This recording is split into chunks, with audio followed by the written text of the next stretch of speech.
భవిష్యత్తులో ఒక మీరు అంటే భవిష్యత్తును కొద్దిగా ఊహించి రాసేటువంటి వ్యక్తులుగా, కనీసం లోకం పట్ల ఒక అవగాహన ఉన్న వ్యక్తిగా, ఈ భవిష్యత్తులో ఈ దశాబ్దాల్లో ఎప్పుడన్నా మళ్ళొక్కసారి వచ్చే అవకాశం కనిపిస్తుందా టీఆర్ఎస్ పార్టీ? నాకైతే కనబట్లేదు. ఎందుకంటే వాళ్ళ వాళ్ళ పతనానికి ఇంకెవరో కారణమైతే ఏమన్నా చేయొచ్చు. వాళ్ళ పతనానికి వాళ్ళే కారణం. అంటే ఇంత జరిగిన తర్వాత కూడా ఇప్పుడు ఇవాళ నిన్న మొన్న ఇప్పుడు కూడా చూస్తే కూడా ఏమాత్రం వాళ్ళు రియలైజ్ అవ్వటం కానీ, అయ్యో మేము తప్పు చేశాం దిద్దుకుందాం అనే ధోరణి వాళ్ళ లోపల ఈ ఫ్యామిలీలో ఎవరికి కనబట్ల. అంటే తప్పు మీద తప్పు చేశారు, అది అసలు పైకి లేవలేనంత కూరుకుపోయారు. అలా లేవాలనే ఉద్దేశం వాళ్ళకు లేదు. ఎందుకంటే తిని తిని తిని లేవకుండా అయిపోయారు మొత్తం. అంటే ఇది ఎందుకు వచ్చిందని నేను అనుకుంటున్నానంటే, అంటే నా ఎనాలిసిస్ ప్రకారం అంటే దాదాపుగా భారతదేశ చరిత్రలో ఇంత అవినీతి చేసిన వాళ్ళైతే మన రాజకీయాలు లేరన్నా.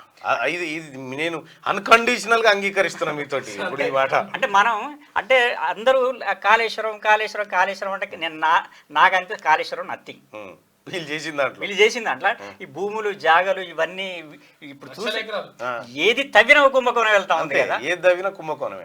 ఇటు 7 లక్షల కోట్ల అప్పు, ఏది మన బస్ స్టాండ్ల కాంచి కుదబెట్టే డబ్బులు తెచ్చి ఏమైనా ఇవన్నీ బస్ స్టాండ్లు బాత్రూమ్లు కూడా కుదబెట్టారు. ఏమైనాయి అంటే ఇప్పుడు ఇవన్నీ అంటే అధికారికంగా లేవు, ఇవి బినామీల పేర్ల మీద ఇట్లా వెనకాల దాచుకునే డబ్బు. కానీ ఇవన్నీ కనుక నిజంగా బయటికి తీసుకొస్తే టాటా బిర్లాలు పనికి వస్తారా? వాళ్ళని దాటి ఎప్పుడో వెళ్ళిపోయారు వీళ్ళు. వాళ్ళేం పనికిరారు. ఇవాళ ముంబైలో దాదాపు ఒక 92 మంది బిలియనీర్స్ ముంబైలో ఉన్నారని ఒక నివేదిక.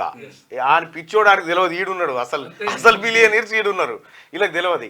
అయితే ప్రేమ్ రాజ్ అన్న గురించి చెప్పాలంటే, అన్న సినిమా రంగంలోనే ఉంటూ సామాజిక స్పృహ కలిగినటువంటి వ్యక్తి. ఈ సామాజిక స్పృహలో ఆయన అనేకమైనటువంటి తపన కానీ, ఆయన కలం నుంచి కానీ, డైరెక్టర్గానే కానీ ఏదో రకంగా ప్రజలకి మెసేజ్ ఇవ్వాలనేటువంటి సినిమాల్లోనే ఆయన కీలకంగా కనిపిస్తూ ఉంటాడు. ప్రేమ్ రాజ్ అన్న తీసినటువంటి సినిమాలు మీరు వీలైతే చూడండి, ఎంత అద్భుతమైన కంటెంట్ ఉంటుందో అందులో. అలాగే ప్రేమ్ రాజ్ అన్న తెలంగాణ ఉద్యమకారుడు.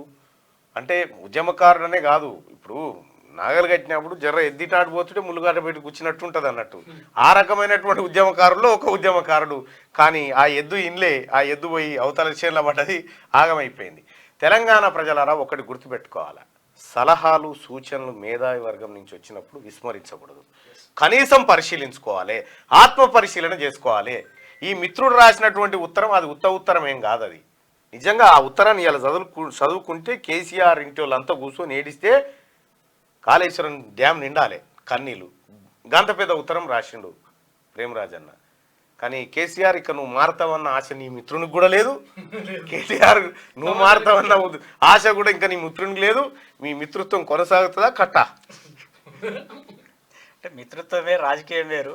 ఇప్పుడు వచ్చి మాట్లాడితే కూర్చొని ఛాయ్ తాగడానికి నాకేం అభ్యంతరం లేదు, కానీ రాజకీయం వేరు, ఇప్పుడు వాళ్ళ పాలన వేరు. దాని మీద మనం డెఫినెట్గా మనం ఒక పోస్ట్ మార్టం ఉంటుంది, రివ్యూ ఉంటుంది, దాని ప్రకారమే మనం ఏదైనా అది చేసుకునే ఆలోచన కూడా వాళ్ళకి లేదు. కానీ రెండోది ఏంటంటే, ఇప్పుడు వాళ్ళ ప్రభుత్వం పోయి ప్రజలు మనం అంతా అనుకున్నటువంటి ఒక ప్రభుత్వం అయితే ఏర్పడ్డది, ఏదో ఒక ప్రభుత్వం ఏర్పడ్డది.